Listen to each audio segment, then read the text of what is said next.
మేము ఎప్పుడు ఇంటికెళ్ళినా మా అమ్మ చేసే ఫస్ట్ టిఫిన్ గారెలనమాట. అయితే ఈరోజు ఈ గారెల్లో చేసిన చట్నీ స్పెషల్ అనమాట. పల్లి చట్నీ, టమాటా చట్నీ కాకుండా డిఫరెంట్‌గా ఇది నేతి బీరకాయ పచ్చడి చాలా రుచిగా ఉంటదనమాట. ఈ కాంబినేషనే చాలా డిఫరెంట్‌గా ఉంటది.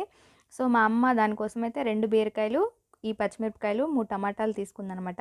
సో, ఫస్ట్ పచ్చిమిరపకాయలనైతే ప్యాన్‌లో వేసేసుకొని కొంచెం ఆయిల్ వేసి దోరగా వేయించేసి చక్కగా దాన్ని మిక్సీ జార్‌లో తీసేసింది. నెక్స్ట్ అదే ప్యాన్‌లో నేతి బీరకాయ ముక్కలు వేసేసి, కొంచెం ఉప్పు యాడ్ చేసి, కొంచెం మగ్గిన తర్వాత ఇట్లా వాటర్ వస్తదనమాట. తర్వాత టమాటా ముక్కలు కూడా వేసేసి, ఇంకాస్త మగ్గిన తర్వాత అందులో కొంచెం చింతపండుని కడిగి పెట్టేసి మెత్తగా మగ్గించేసిందనమాట. తర్వాత మిక్సీ జార్‌లో పచ్చిమిర్చి, జీలకర్ర, వెల్లుల్లిపాయలు అలాగే చింతపండు వేసి ఒక రౌండ్ చేసేసి, ముందుగా మగ్గపెట్టిన నేతి బీరకాయ, టమాటా ముక్కలు కూడా వేసేసి మిక్సీలో గ్రైండ్ చేసేస్తే పచ్చడైతే రెడీ అయిపోయింది. ఇంకా మా అమ్మ వేడి వేడి గారెలో చట్నీ ఏసి పెట్టిందనమాట. ఎంత కమ్మగా ఉందో అమ్మ చేతి వంట